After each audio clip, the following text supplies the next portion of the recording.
एकनाथ शिंदे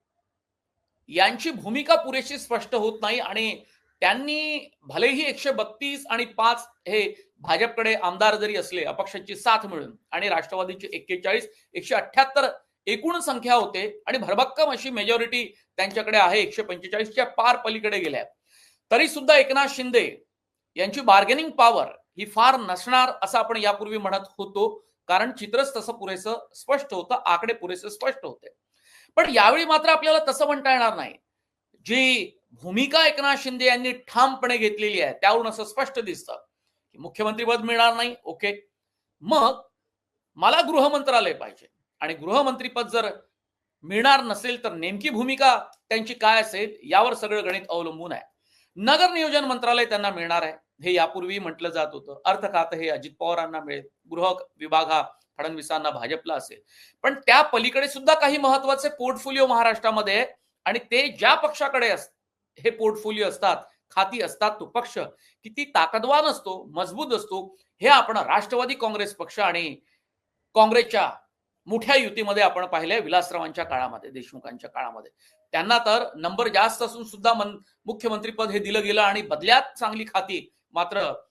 शरद पवारांनी आणि अजित पवारांनी आपल्या पक्षाकडे ठेवली होती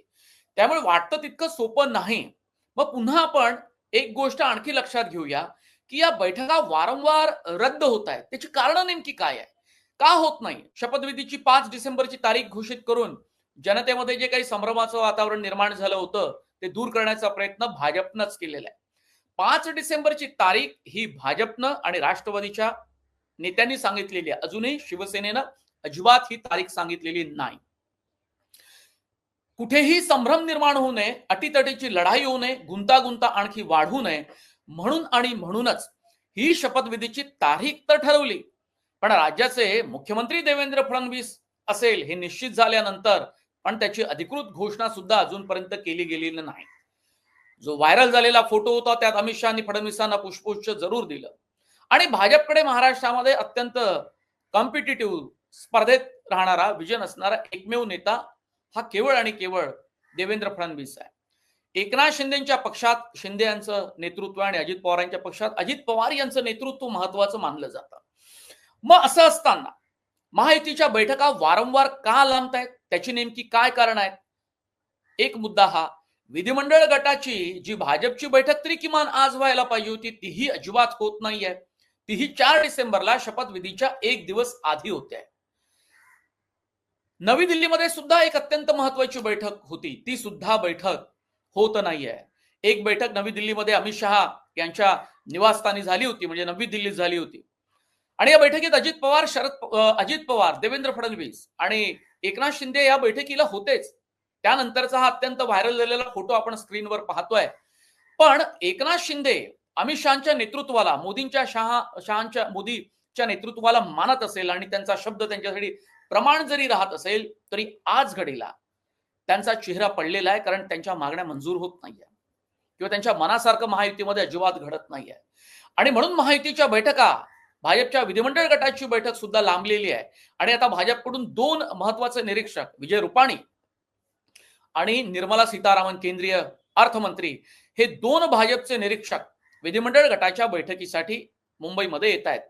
ही पद्धत काँग्रेसच्या काळामध्ये होती तुम्हाला आठवत असेल ए के अँटोनी आणि प्रणव मुखर्जी हे 2 महत्वाचे काँग्रेसचे बडे नेते इथे यायचे आणि सुशील कुमार शिंदे आणि विलासराव देशमुखांच्या नावाची जी घोषणा आणि त्याचा जो घोळ माध्यमांमध्ये उडालेला होता ती आठवण सुद्धा सुज्ञ प्रेक्षकांच्या मनामध्ये निश्चितपणे असेल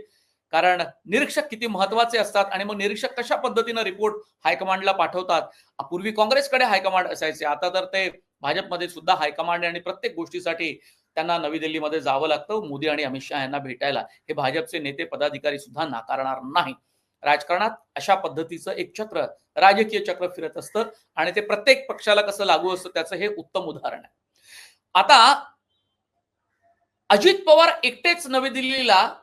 जात आहेत अशी एक ताजी माहिती पुढे येत आहेत